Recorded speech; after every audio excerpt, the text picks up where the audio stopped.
Hi friends, welcome to Sri channel. இன்றைக்கி என்ன video பார்க்க போகிறோன்னா, இன்றைக்கி எங்கள் வீட்டில் வந்து கார்த்திகை தீபம் எப்படி போட்டோன்றதை அவங்கள்ட்ட சொல்கிறேன். சரிங்களா? இப்படி தான் போச்சு சாயந்தரம். வீடியோ கொஞ்சம் லேட் ஆகிடுச்சு எடிட் பண்ணுறதுக்கு.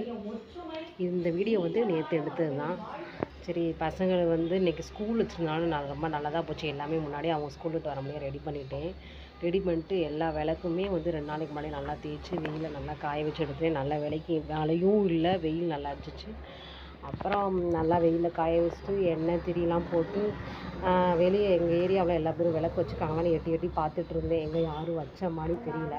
சரி, அந்த கேப்பில் வந்து நம்ம பாயாசம் வச்சுருவோம், அதாவது ஏதாவது ஒரு இனிப்பு வச்சு தான் நம்ம விளக்கேற்றி சாமி கும்பிடுன்ட்டு பெரியவங்க சொல்லுவாங்க. அதனால் வந்து விளக்கேற்றி பாயாசம் செஞ்சுட்டு வெளியே வந்து எட்டி பார்த்துட்டு இருந்தேன் விளக்க வச்சுட்டு.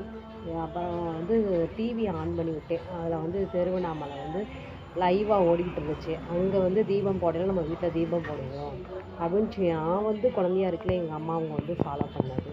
சரி, நம்மளும் அதே மாதிரி ஃபாலோ பண்ணுவோம் அப்படின்ட்டு வெளியே நம்ம எட்டி பார்க்கறலாம் கதையாகாது அப்படின்ட்டு டிவி ஆன் பண்ணி விட்டு பாட்டை கேட்டுட்டு அவங்க சொல்கிறதெல்லாம் கேட்டுட்டு எல்லாமே ரெடி பண்ணி வச்சுட்டு அப்புறம் அண்ணாமலை தீபம் ஏற்றவும் எங்கள் வீட்டிலே தீபம் ஏற்றி நல்லா சாமி கும்பிட்டேன். உங்கள் வீட்டில் எப்படி தீபம் ஏற்றுனீங்க கமெண்ட்டில் சொல்லுங்கள்.